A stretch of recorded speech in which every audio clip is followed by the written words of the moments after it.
रजनी को बचपन से ही पेंटिंग का बहुत शौक था। वो हमेशा से ही पेंटर बनना चाहती थी, पर उसके माँ और पिताजी ने उसको कभी भी इस चीज के लिए सपोर्ट नहीं किया और उसकी शादी नीरव से हो गई।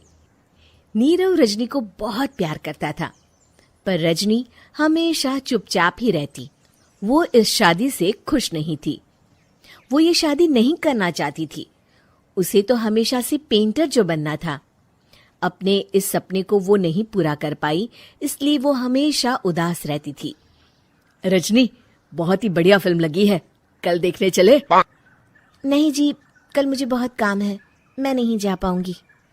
अच्छा तो कोई बात नहीं, संडे को चलते हैं। देखिए, मुझे फिल्म देखना पसंद नहीं है।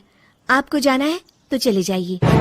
नीरव को मना करके रजनी वहां से चली जाती है और अपने बैग को खोलकर उसमें बंद पड़े ब्रश और कलर्स को देखकर रोने लगती है। रजनी, चलो ना कहीं बाहर खाने चलते हैं, कुछ तुम्हारी पसंद का। जी, मुझे नहीं जाना, मेरी तबीयत ठीक नहीं है। रजनी वहां से चली जाती है। नीरव को समझ नहीं आता कि रजनी उससे इतना दूर क्यों रहती है। वो जब भी उसके साथ वक्त बिताना चाहता है, रजनी कोई ना कोई बहाना बना देती है। एक दिन घर पर कोई नहीं था। रजनी घर का सारा काम जल्दी से खत्म कर लेती है। घर पर अकेले होने के कारण वो सोचती है कि वो आज पेंटिंग करेगी। वो अपने कमरे में जाकर पेंट ब्रशेस और कलर्स निकालकर जैसे ही कलर मिक्स कर रही होती है कि दरवाजे पर बेल बज जाती है। अब कौन आ गया इस वक्त? इतनी मुश्किल से तो मुझे पेंट करने का मौका मिला है। रजनी दरवाजा खोलती है तो उसकी सास अपनी सहेलियों के साथ खड़ी होती है और सब घर के अंदर आ जाते हैं। अरे बहू, सबको शरबत बनाकर पिला दे, बाहर तो बड़ी गर्मी है। उफ। जी। रजनी पेंट ना कर पाने से उदास हो जाती है। उसे गुस्सा भी आ रहा होता है कि उसने इस शादी के लिए हाँ क्यों कह दी।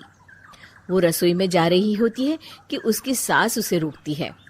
बहू, सबके खाने का भी इंतजाम कर लेना, आज का लंच तो ये सब यहीं करेगी। हाँ। रजनी बिना कुछ कहे रसोई में चली जाती है। सबके लिए खाना बनाती है। सब खाना खाते हैं और रजनी घड़ी देखती है कि ये सब कब जाएंगे ताकि वो अपनी पेंटिंग कर सके। जब शाम होती है तब सब चले जाते हैं अपने घर। अरे बहू, सब तेरे खाने की तो बहुत तारीफ कर रहे थे, सबको बहुत अच्छा लगा खाना। आपको मुझे सुबह बताना चाहिए था ना कि आपकी सहेलियां आ रही हैं। पता भी है कितना वक्त लगा सारा खाना बनाने में। अरे बहू, तू ऐसे कैसे बात कर रही है मुझसे? तो और कैसे बात करूं? मैं इस घर की कोई नौकरानी नहीं हूं कि इतना काम करूंगी। रजनी अपने कमरे में जाकर दरवाजा बंद कर लेती है। शाम को जब नीरव आता है तो उसकी माँ उसे पूरी घटना के बारे में बताती है। क्या रजनी ने आपसे इस तरह बात की माँ? हाँ, और पता नहीं उसे क्या हो गया है, शाम से बाहर भी नहीं आई है। मैंने तो कई बार आवाज दी, खाना भी नहीं खाया उसने। तू ही बात करके देख ले बेटा। नीरव अपने कमरे का दरवाजा खटखटाता है। रजनी, दरवाजा खोलो, मैं हूं। रजनी दरवाजा खोलती है और फिर वापस जाकर अपने बिस्तर पर लेट जाती है। रजनी, माँ से बात करने का ये क्या तरीका है? मैंने कोई गलत बात नहीं की है। अरे तुम क्यों ऐसे बर्ताव कर रही हो सबके साथ? क्या तुम इस शादी से खुश नहीं हो? रजनी कुछ नहीं बोलती। अरे बताओ मुझे रजनी, क्या ये शादी तुम्हारी मर्जी के खिलाफ हुई है? हाँ, मैं ये शादी कभी नहीं करना चाहती थी। तुमसे क्या, मैं किसी से भी शादी नहीं करना चाहती थी। रजनी रोने लगती है। चुप हो जाओ रजनी, बताओ मुझे, तुम क्यों नहीं करना चाहती थी शादी? रजनी बेड के नीचे से अपने पेंटिंग्स, कलर्स, ब्रश, पेपर्स निकालती है। इतने में उसकी सास भी कमरे में आ जाती है।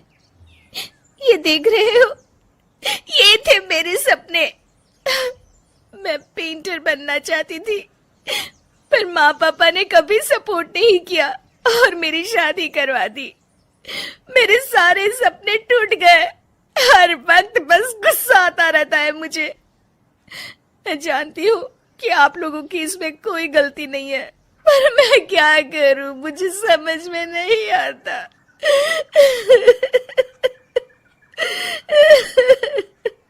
रजनी फूट फूट कर रोने लगती है।